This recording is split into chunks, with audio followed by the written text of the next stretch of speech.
PCOD ಇದೆ, ಎಷ್ಟೇ ಪ್ರಯತ್ನ ಪಟ್ಟರು ಕೂಡ ವೇಟ್ ಲಾಸ್ ಆಗ್ತಾ ಇಲ್ವಾ? ಇಲ್ಲಿ ಈ ಒಂದು ಹಾರ್ಮೋನ್ ನಿಮ್ಮ ಜರ್ನಿನ ಬ್ಲಾಕ್ ಮಾಡ್ತಾ ಇರ್ಬೋದು. ಮೊದಲು ವಿಡಿಯೋನ ಸೇವ್ ಮಾಡ್ಕೊಳ್ಳಿ. PCOD is equal to high insulin. ನಿಮ್ಮ ದೇಹದಲ್ಲಿ ಅನಾವಶ್ಯಕವಾಗಿ ಯಾವಾಗ ಇನ್ಸುಲಿನ್ ಜಾಸ್ತಿ ಆಗ್ತದೆ, ಅದು ಆಂಡ್ರೋಜನ್ ಹಾರ್ಮೋನ್ ಅನ್ನ ಸ್ಟಿಮ್ಯುಲೇಟ್ ಮಾಡ್ತದೆ.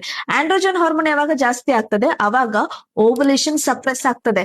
ಇದರಿಂದ ಏನಾಗುತ್ತೆ, ನಿಮ್ಮ ದೇಹದಲ್ಲಿ ಅನಾವಶ್ಯಕವಾಗಿ ಬೊಜ್ಜು ಶೇಖರಣೆ ಆಗುತ್ತೆ, ಎಗ್ ಕ್ವಾಲಿಟಿ ಹಾಳಾಗುತ್ತೆ, ಇರ್ರೆಗ್ಯುಲರ್ ಪೀರಿಯಡ್ಸ್ ಆಗುತ್ತೆ, ಆಕ್ನೆ ಮತ್ತೆ ಹೇರ್ ಫಾಲ್ ಆಗುತ್ತೆ, ಫರ್ಟಿಲಿಟಿ ಇಶ್ಯೂಸ್ ಅಷ್ಟೇ ಅಲ್ಲದೆ ಸ್ಕಿನ್ ಕ್ವಾಲಿಟಿ ಕೂಡ ಹಾಳಾಗ್ತದೆ. ಇನ್ನು ಇದಕ್ಕೆ ಮುಖ್ಯ ಕಾರಣ ಅಂತ ನೋಡೋದಾದ್ರೆ, ನೀವು ನಿಮ್ಮಷ್ಟಕ್ಕೆ ನೀವು ಊಟವನ್ನ ಕಡಿಮೆ ಮಾಡ್ಕೊಂಡಿರ್ತೀರಾ, ಬರೀ ಕ್ಯಾಲರೀಸ್ ಮೇಲೆ ಫೋಕಸ್ ಮಾಡ್ತಾ ಇರ್ತೀರಾ. ಹಾಗಿದ್ರೆ ಮಾಡ್ಬೇಕಾಗಿರೋದೇನು? ಮೊದಲೇದಾಗಿ ರ್ಯಾಂಡಮ್ ಟಿಪ್ಸ್ ಗಳನ್ನ, ಸಲಹೆಗಳನ್ನ ಫಾಲೋ ಮಾಡೋದನ್ನ ಬಿಡಿ. ಯಾಕಂದ್ರೆ ನಿಮ್ಮ ಆರೋಗ್ಯ ಸಮಸ್ಯೆಗೆ ಕಾರಣ ಬೇರೆನೆ ಆಗಿರುತ್ತೆ. ಕಾರಣಕ್ಕೆ ತಕ್ಕಂತೆ ಪರಿಹಾರ ಇದ್ದಾಗ ಮಾತ್ರ 6 ತಿಂಗಳಲ್ಲಿ ನೀವು ನಿಮ್ಮ ಹೆಲ್ತ್ ನ ರಿವರ್ಸ್ ಮಾಡ್ಕೊಳ್ಳೋದಕ್ಕೆ ಸಾಧ್ಯ.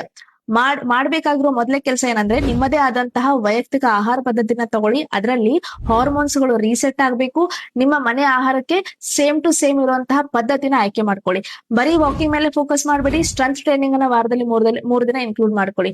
ವಾರದಲ್ಲಿ 2 ದಿನನಾದ್ರೂ ಸೂರ್ಯ ನಮಸ್ಕಾರ ಮಾಡೋದಕ್ಕೆ ಪ್ರಯತ್ನ ಪಡಿ. ಇನ್ನು 3 ಎಸ್ ಗಳ ಮೇಲೆ ಫೋಕಸ್ ಮಾಡೋದನ್ನ ಮರಿಬೇಡಿ. ಸ್ಟ್ರೆಸ್, ಸ್ಲೀಪ್, ಶುಗರ್, ಈ 3 ಎಸ್ ನ ಬ್ಯಾಲೆನ್ಸ್ ಮಾಡಿದ್ದಲ್ಲಿ, ವೈಯಕ್ತಿಕ ಆಹಾರ ಪದ್ಧತಿನ ಫಾಲೋ ಮಾಡಿದಲ್ಲಿ ನೀವು ಕೂಡ ಪಿಸಿಒಡಿ ಸಮಸ್ಯೆಯಿಂದ ಹೊರಗಡೆ ಬರ್ಬೋದು. ಆದಷ್ಟು ಜನರಿಗೆ ವಿಡಿಯೋನ ಶೇರ್ ಮಾಡಿ. ಹಾಗೆ ನಿಮಗೇನಾದ್ರೂ ವೈಯಕ್ತಿಕವಾಗಿ ನಿಮ್ಮ ಆರೋಗ್ಯ ಸಮಸ್ಯೆಗೆ ತಕ್ಕಂತೆ ಆಹಾರ ಪದ್ಧತಿ ಬೇಕು ಅಂತ ಅಂದ್ರೆ ಕಮೆಂಟ್ ಮಾಡಿ, ಐ ಆಮ್ ರೆಡಿ ಅಂತ ಹೇಳಿ ನನ್ನ ತಂಡ ನಿಮ್ಮನ್ನ ಸಂಪರ್ಕಿಸುತ್ತೆ.